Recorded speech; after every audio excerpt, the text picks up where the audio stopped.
problem may be how you study and how you are writing in your exam. In today's video, we are going to discuss why IGNOU students get low marks even after studying. First of all, we need to understand that even if we are studying for days or weeks for IGNOU exam, we expect that we'll be getting at least 60 plus marks. But when the result comes, we either get 38 or somewhere in the range of 50.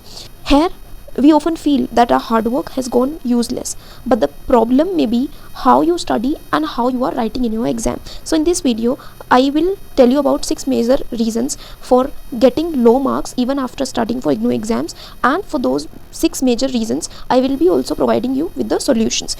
So the first problem, we are studying everything, but we are not studying strategically. So a common mindset is that कि हमें book का हर एक page पढ़ना बहुत ज़्यादा ज़रूरी है. IGNOU material as we all know is very extensive and reading everything may not be always equal to remembering everything. Here we have to focus on 3 important things. The first important thing is PYQs. I have always emphasized the importance of PYQ for IGNOU exams. So PYQs are must. They tell us which topics are repeated and which are important topics. And the last part is revision. Even if we are doing 30 important topics for exam and we are doing 2 to 3 times revision of those 30 important topics, it is far better than reading 100 pages only with one reading. More study material is not equal to better preparation, because better preparation comes from strategic preparation and with ample revision, that too of important and repeated topics. Let us see the second problem. So we think that we know the topic, but it is not equal to answering the question. For example, there is a question, critically examine new public management. For this question, we may write everything about NPM, but the actual question is about critically examine. So in exam, question often starts or ends with explain, discuss, analyze, critically examine, compare or evaluate. But we really don't know what is the difference of all these and how do we have to approach our answer for these different type of questions. And we have to understand the demand of the question first to be able to write that question in a better way.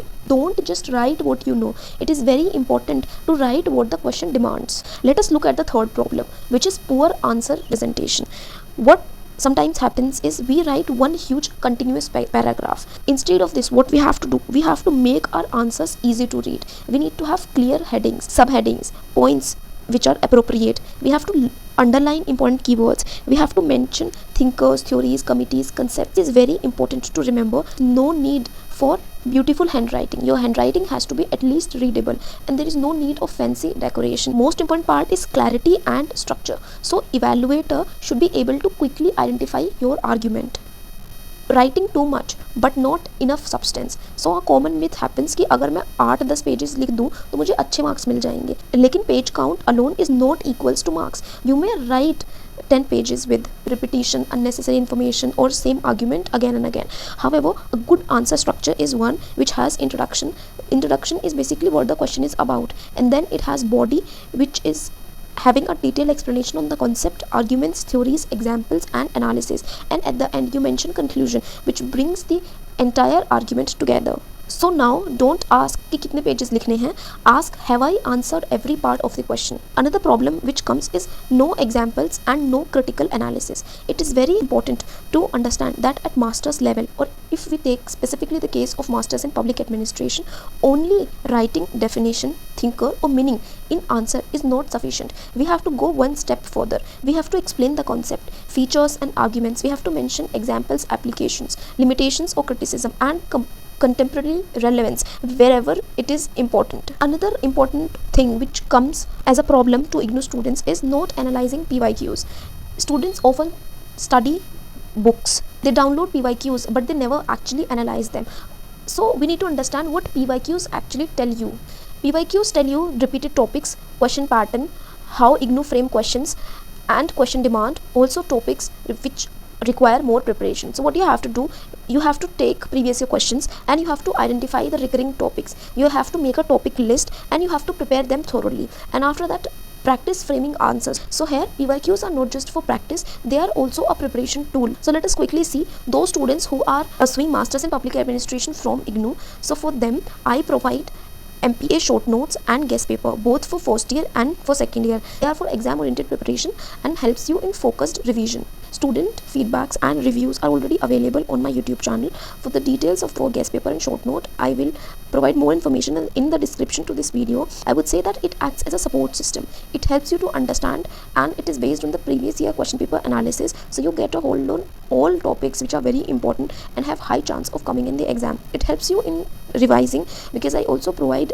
explanation of the important topics in my short notes, and they can help you to understand how you actually have to write answers in your exam. So those of you who are interested can check the description of this video. Let's do a quick recap.